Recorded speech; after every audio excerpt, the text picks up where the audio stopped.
All right, boys and girls. So when we last saw our brave fellow and the thief of always, Harvey was getting ready to pay Wendell back for the trick he had played on the very first Halloween. And he's doing it by becoming a vampire. And he's also met some of Jibe's siblings. And there seems to be something that we're supposed to understand is amiss with the siblings, but we don't know for sure yet.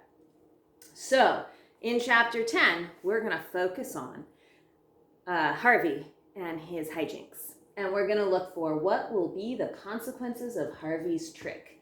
Because we know that there were consequences to Wendell's trick. Harvey wanted to pay him back.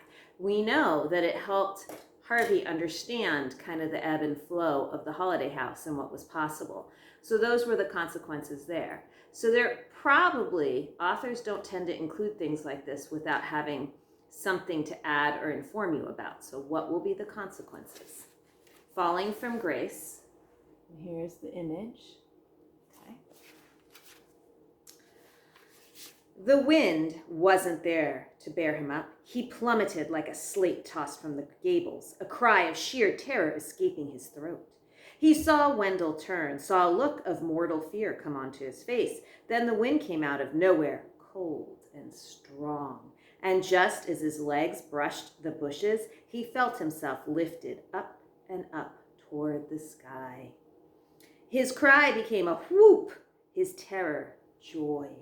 The moon was larger than he'd ever seen it, and its vast white face filled his sight, like the face of his mother bending to kiss him goodnight, except that he needed no sleep tonight. No, nor a mother to wish him sweet dreams. This was better than any dream. Flying with the wind in his wings and the world shuddering below in fear of his shadow, he looked for Wendell again and saw him fleeing for safety of the house. No, you don't, he thought, and turning his wings like leathery sails, he swooped down on his prey. A blood-curdling shriek filled his ears, and for a moment he thought it was the wind. Then he realized it was his own throat that was uttering this inhuman din. And the shriek became laughter, wild, lunatic laughter. Don't, please, don't, Wendell was sobbing as he ran. Somebody help me, somebody help me. Harvey knew he'd already had his revenge. Wendell was frightened out of his wits, but it was too much fun to stop now. He liked the feel of the wind beneath him and the cold moon on his back. He liked the sharpness of his eyes and the strength of his claws, but most of all, he liked the fear he was causing, liked the look on Wendell's upturned face, and the sound of panic in his chest. That's a very different Harvey than the one who asked, oh dear, what was her name? I forget her name. Help. Oh dear, won't be able to find it. The lady who's been doing all the cooking and cleaning for them. He checked in on her, right, when she was startled at the stove, and now he's enjoying scaring Wendell to death. The wind was carrying him down into the thicket, and as he landed, Wendell dropped to his knees, begging for mercy. Don't kill me, please, please, I beg you, don't kill me. Harvey had seen and heard enough. He'd had his revenge. It was time to put an end to the game before the fun soured. He opened his mouth to announce himself, but Wendell, seeing the red throat and the wolfish fangs and thinking this meant certain death, began a new round of supplication. This time, however, he wasn't simply begging. I'm too fat to eat, he said, but there's another kid around here somewhere. Harvey growled at this. There is, Wendell said, I swear, and there's more meat on him than on me. Listen to the child, said a voice in the bushes at Harvey's side. He glanced around. There was Jive, his wiry form barely visible among the barbs. He'd see you dead, young Harvey. Wendell heard none of this. He was still advertising the edibility of his friend, hoisting up his shirt and shaking his blubbery belly to prove how unpalatable he was. You don't want me, he sobbed. Take Harvey, take Harvey. Bite him, said Jive. Go on, drink a little of his blood. Why not? The fat's no good, but the blood's hot. The blood's tasty. He was doing a little dance as he spoke, stamping his feet to the rhythm of his chant. Don't waste the taste. Go eat the meat. And still Wendell whined, all snot and tears. You don't want me. Find Harvey, find Harvey. And the more he sobbed, the more Jive's chant made sense to Harvey. Who was this ridiculous boy, Wendell, anyway? He was too eager to serve Harvey up as dinner to be called a friend. He was just a tasty morsel.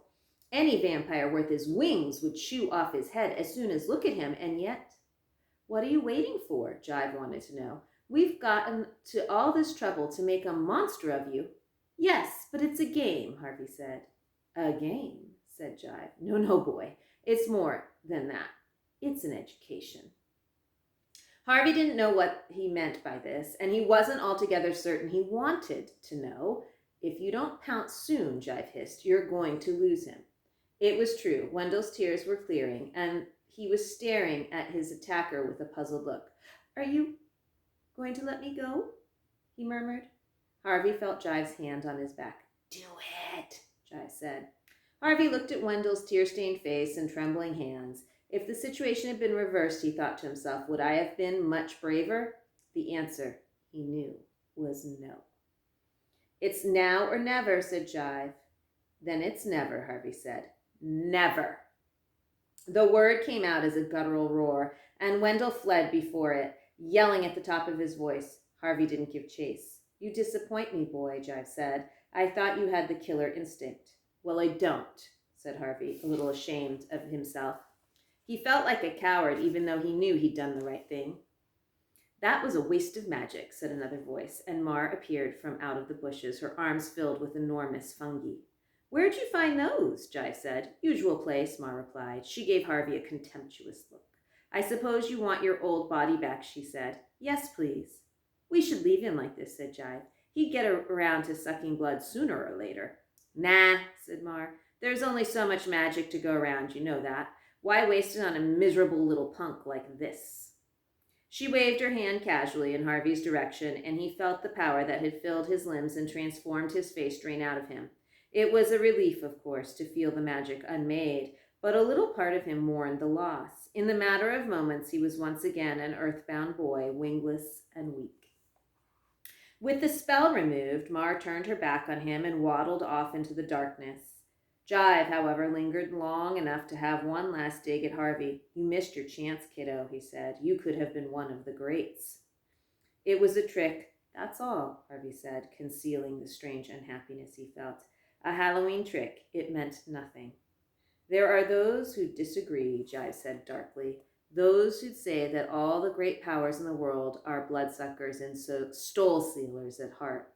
And we must serve them, all of us. Serve them to our dying day.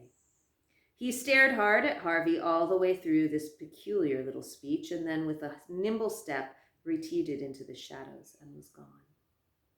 Harvey found Wendell in the kitchen, a hot dog in one hand and a cookie in the other, telling Mrs. Griffin, it was Mrs. Griffin, about what he'd seen. He dropped his food when Harvey came in and yelped with relief. You're alive! You're alive! Of course I'm alive, said Harvey. Why shouldn't I be? There was something out there, a terrible beast. It almost ate me. I thought maybe it had eaten you. Harvey looked down at his hands and legs. Nope, he said. Not a nibble. I'm glad, Wendell said. I'm so glad. You are my best friend for always. I was vampire food 5 minutes ago, Harvey thought, but said nothing. Maybe there'd come a time when he could tell Wendell about his transformation and temptation, but this wasn't it. He simply said, I'm hungry, and sat down at the table beside his fair-weathered friend to put something sweeter than blood in his belly. So that gave me, I don't know about you, a ton to think about. What do we know about Harvey now? I'm a little bit impressed, actually. And what will be the consequences of Harvey's trick? Will it be an internal change for Harvey? Will he think about the place differently? Will his relationship with Wendell change? What's going to be the change here? I'm curious. Make some predictions, friends. Remember to read and jot. And Dash and I, see, he's in my lap. We'll catch up with you later. Oh, sorry, Dash. Bye.